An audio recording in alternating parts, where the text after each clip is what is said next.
Hi guys, it's Shipface here, and this is episode 3 of the Shipface podcast.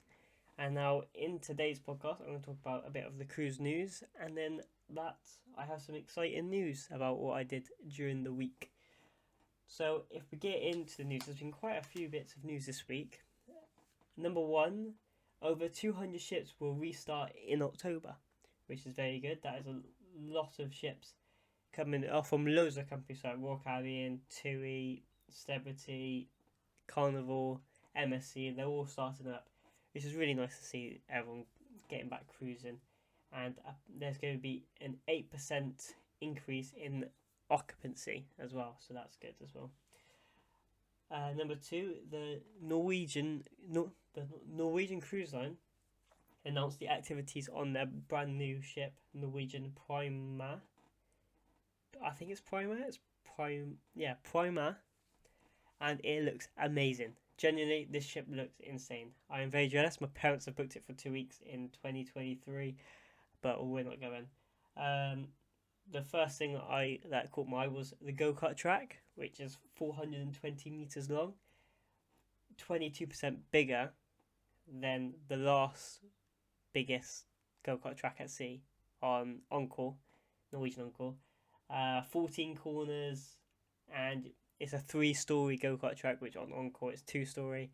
So it looks amazing, and it's like around the funnel. It looks absolutely insane, and you can reach speeds up to 50 kilometers around the track.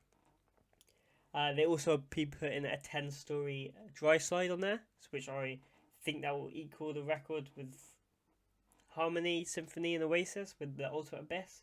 I know MSC in 2023 is going with 11-story on their MSC World Class, but this 10-story one, and it looks like from a picture. I don't know. Don't get me wrong. I've looked at the picture of it. It looks like it goes through people's balconies. Like, obviously, this podcast, I can't put a picture up, but it looks like if you look it up on the internet, it looks like it goes through people's balconies. I don't know if that's like a room, like a slide room, and if they could like use it, or maybe they just got rid of those balconies and they blocked them off. But it just looks like it goes in and out of people's balconies and stuff. Which that'd be, I don't know if I paid for a balcony, like, do you want a slide going through your floor? But that's only looking at it. It might not actually. So I read it also. It has more G's than an accelerated F1 car, which I watch F1, so that's quite interesting. It also has mini golf, a new water slide, which is really cool, and an enhanced adult-only beach club.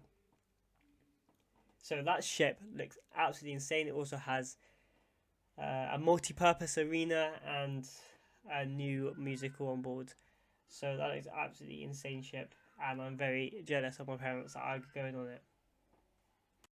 And in other news, Celebrity Cruises has announced Celebrity Edge is going down under in the 23-24 season. That's going to be interesting for that ship to go to Australia, and I hope everyone enjoys the ship when it goes there.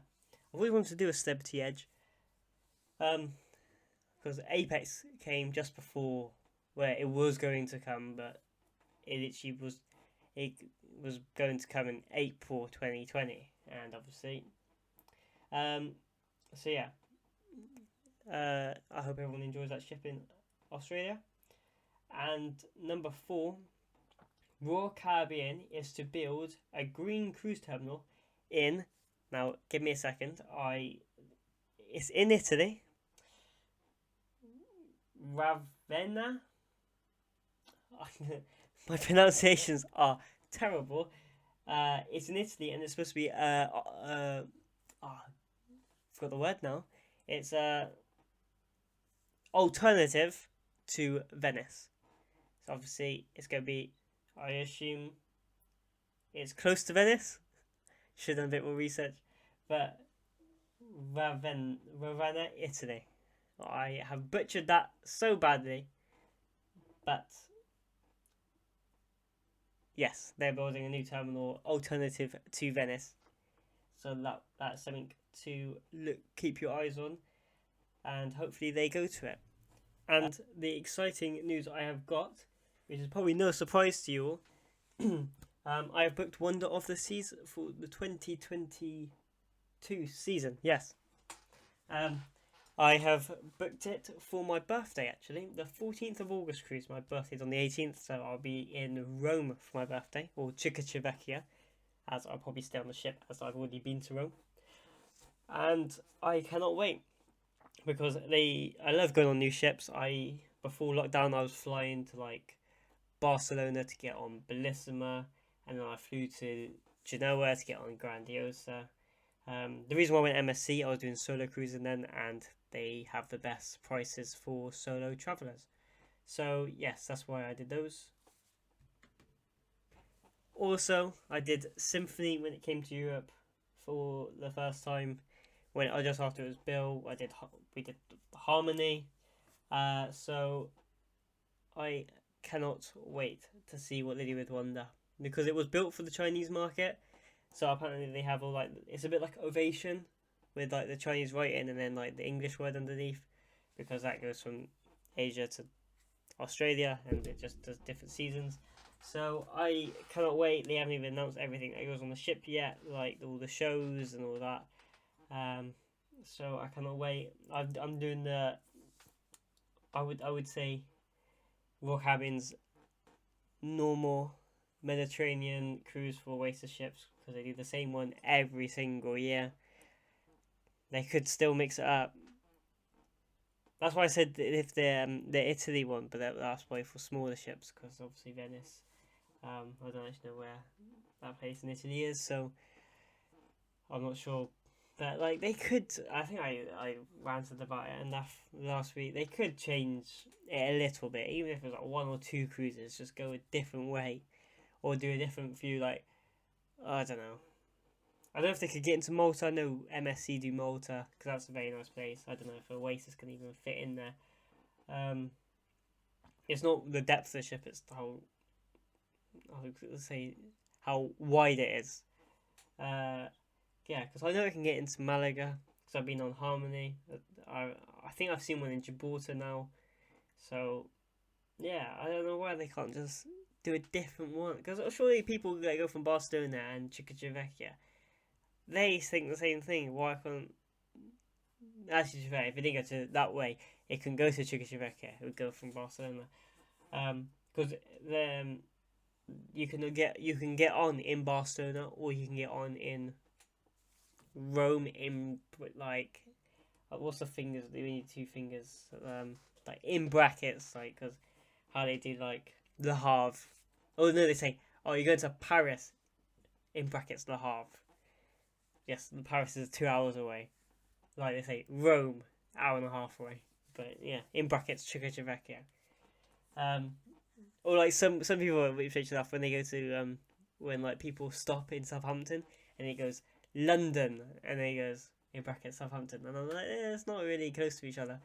Um, so yeah, I cannot wait.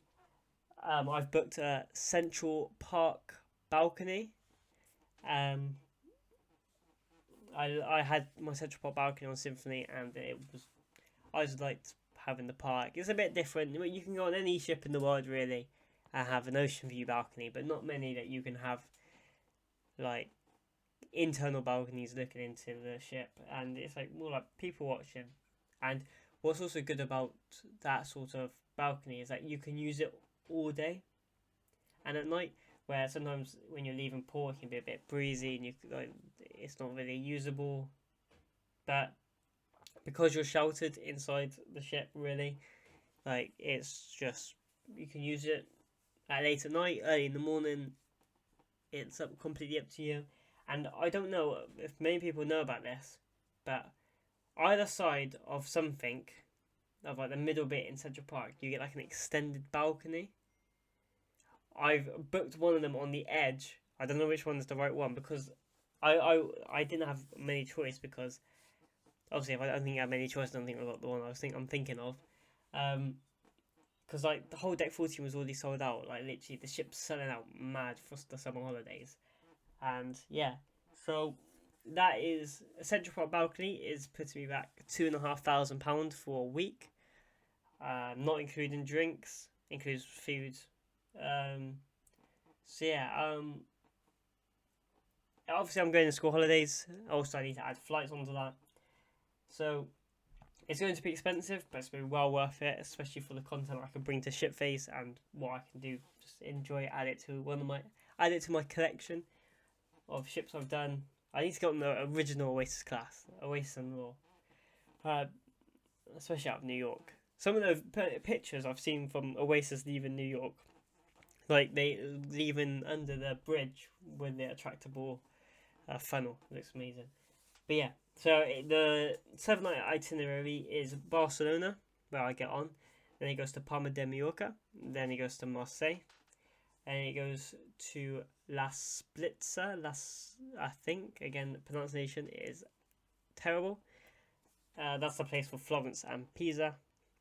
Then it goes to Civitavecchia, which is Rome. But I'm going back, I'm reversing one. La Splitza, I'm going to go, hopefully, this is a hopefully, Clincater. I've always thought about this.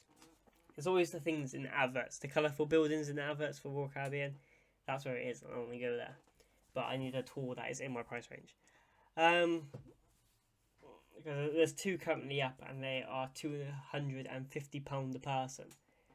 They're like private tours, and I'm not paying £250 to do that. I'll just go to Pisa or Florence. I'll probably go Florence. I've never done Pisa before. And then it goes to Napoli. Or Naples, sorry. Napoli's the football team. Naples. And yeah, Pompeii is there. And I have a story from Symphony. Me and my friend went to the football stadium, Napoli.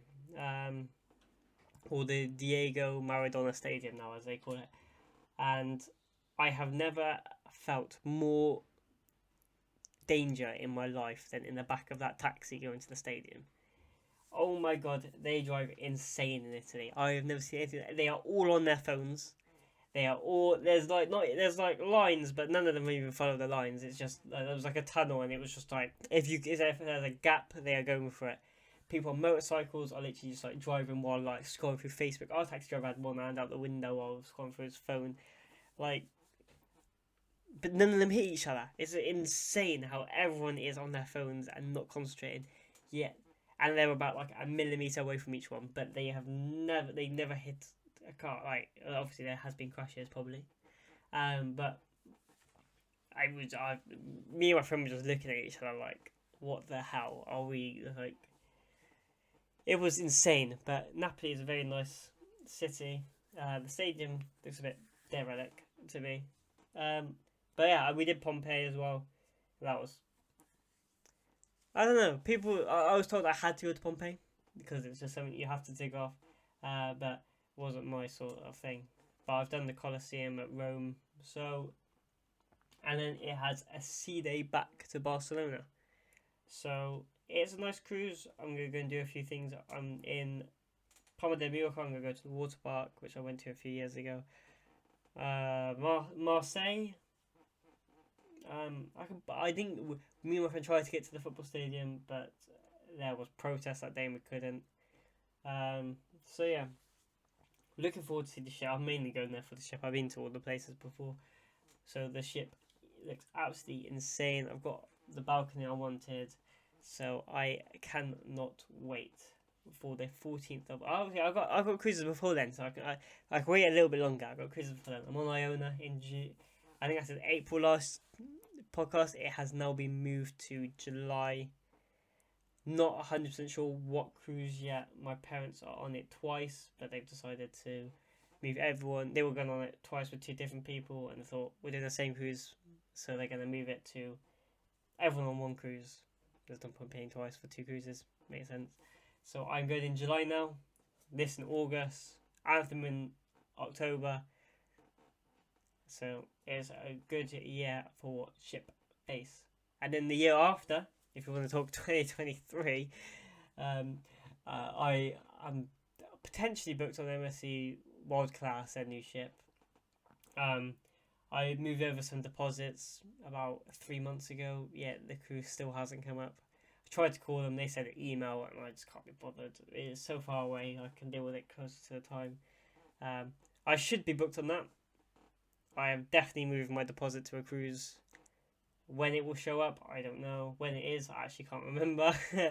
So yeah, the other cruise has been cancelled. So yeah, and they're on Prima, Norwegian Prima. I hope I'm getting that right. My pronunciations are horrible. And they are going to, I think it's Norway and Iceland for two. It's going to Southampton for one. It's going like once, and then it's like going up somewhere, and then, but it's only doing one round trip round Southampton, and they're on that one round trip. But it's costing them £5,500 for an ocean view. I looked at pricing, and it looks absolutely insane pricing, but nah, the ship looks absolutely worth it. The ship looks insane with the 3-story go-kart track, the water slides, the dry slide. That ship looks cool. And yeah, they also have booked for next year. My parents, so like, if my parents, I'm about to put out some videos of Sky Princess because they do videos for me when they're on their ships, which is really helpful. And they're on new Valiant Lady. I think that's coming to I think it's the Valiant Lady coming to the UK. They have booked on that for next year in March, I'm going to say. So they are going on the brand new Virgin Voyages ship as well. We are very much a cruising family, so I cannot wait to bring I'll bring a room tour from Virgin Voyages. So all the stuff next year. It's going to be an amazing year for Shipbase. I cannot wait. So I am going to cut off the podcast here. It has been amazing talking to you today about cruising. I absolutely love it. And I hope to speak to you guys in the next podcast. Have a good day and goodbye.